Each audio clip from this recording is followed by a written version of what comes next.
मित्रांनो नमस्कार. तुम्ही सरकारी नोकर आहात का? मग तुमचा पगार डबल वाढणार आहे असं ऐकण्यात आलंय का? निश्चित ऐकलं असेल, कारण आता 8वा वेतन आयोग लागू होत आहे आणि त्याच्यामध्ये खरंच पगार दुपटीनं वाढतोय का हे आजच्या या व्हिडिओमध्ये आपण पाहणार आहोत.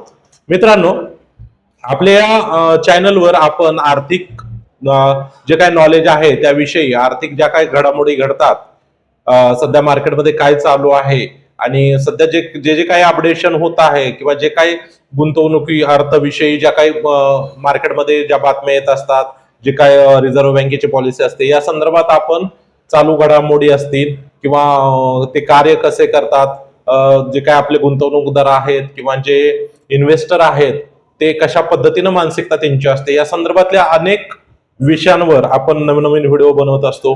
तुम्हाला जर आपला हा चॅनल आवडला, यातलं कंटेंट आवडलं तर प्लीज लाईक करा, शेअर करा आणि सबस्क्राईब करा.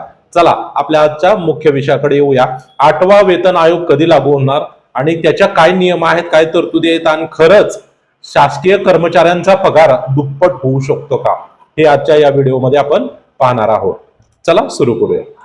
मित्रांनो, वेतन आयोग म्हणजे काय? तर वेतन आयोग म्हणजे सरकारी कर्मचाऱ्यांचा पगार, त्यांची पेन्शन आणि त्यांचे भत्ते यांची पुनर्रचना करून त्याविषयी धोरणे ठरवणारी एक भारतीय संस्था आहे. तर त्याची एक समिती स्थापन केली जाते आणि नवीन पगार रचना सुचवणारी समिती असं या समितीचं नाव आहे. आणि ती समिती कोण स्थापन करतं? तर गव्हर्नमेंट ऑफ इंडिया.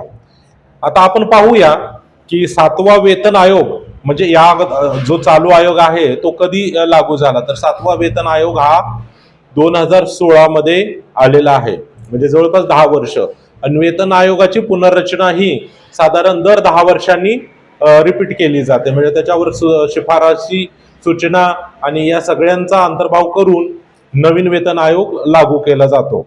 तर आता जानेवारी 2026 चालू आहे, तर 2-3 महिन्यामध्ये जो काही वेतन आयोग आहे तो लागू होण्याची शक्यता आहे. तर आपण जाणून घेऊया या 8व्या वेतन आयोगामध्ये नेमकं काय आहे. मित्रांनो, जो 8वा वेतन आयोग लागू होणार आहे त्याच्यामध्ये वाढ किती होणार आहे हे ठरवणार एक निर्देशांक असतो, त्याला म्हणतात फिटमेंट फॅक्टर. आता हा फिटमेंट फॅक्टर कसं काम करतो बघा.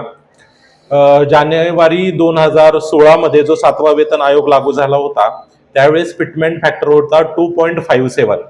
आणि आता जो 8वा वेतन आयोग लागू होणार आहे त्याच्यामध्ये तज्ज्ञांनी असं सुचवलेलं आहे की जे काही फिटमेंट फॅक्टरचा निर्देशांक आहे तो 2.8 किंवा 3 इतका असू शकतो. म्हणजे समजा एखाद्याची बेसिक सॅलरी जर 18,000 असेल तर मल्टिप्लाय बाय 2.8 और 3 त्याचा पगार जवळपास 45,000 ते 50,000च्या आसपास असू शकतो, असं तज्ज्ञांचं मत आहे.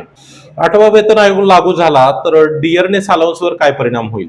तर डिअरनेस अलाउन्स हा परत 0 होणार आणि तिथून पुढे तो हळूहळू दरवर्षी वाढत जाणार. आणि दुसरी गोष्ट, जी बेसिक सॅलरी आहे त्याच्यामध्ये वाढ दिसणार, त्याच्यामुळे केंद्रीय कर्मचाऱ्यांचा पगार जो आहे तो बऱ्याच प्रमाणात वाढलेला असू शकतो.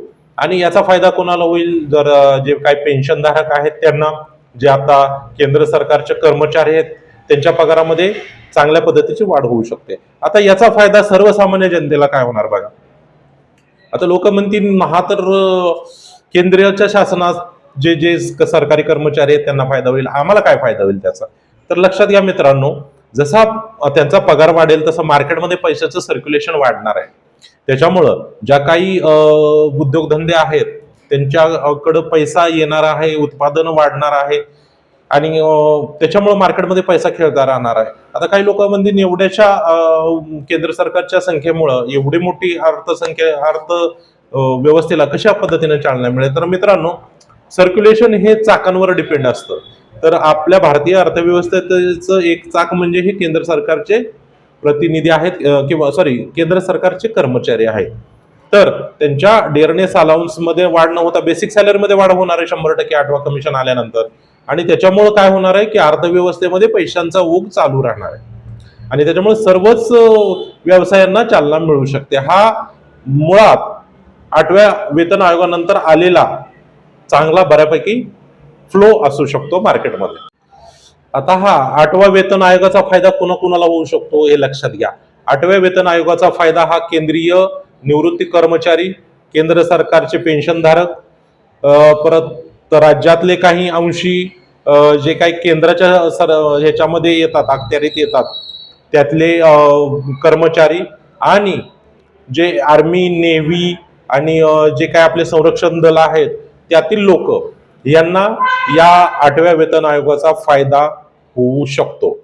फिटमेंट फॅक्टर वाढल्यामुळे DA, HRA याच्यामध्ये फरक पडतो.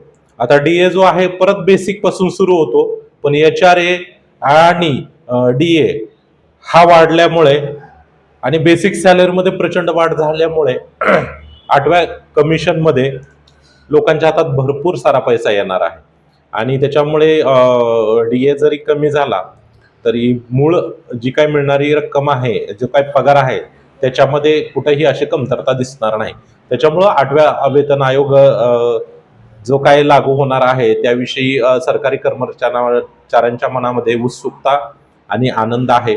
आणि त्याच्यामुळे सर्वसामान्य लोकांच्या लाईफमध्ये सुद्धा बऱ्याच प्रमाणात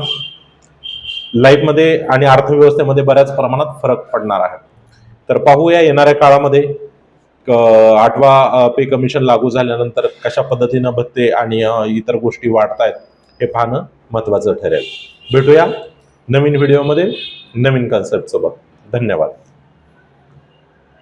तर मित्रांनो, 8व्या वेतन आयोगाचा फायदा हा अशा पद्धतीने होणार आहे. जोपर्यंत 8वा वेतन आयोग लागू होत नाही तोपर्यंत कुठल्याही चर्चांना, कुठल्याही याला बळी पडू नका.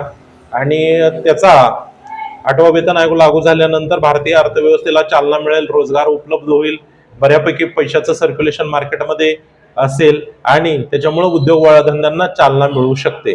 हा 8वा वेतन आयोगानंतर आपल्या लाईफमध्ये बदल झालेले असतील. तर तुम्हाला जर ही माहिती उपयुक्त वाटली असेल तर प्लीज आपल्या चॅनलला शेअर करा, सबस्क्राईब करा आणि लाईक करा. धन्यवाद.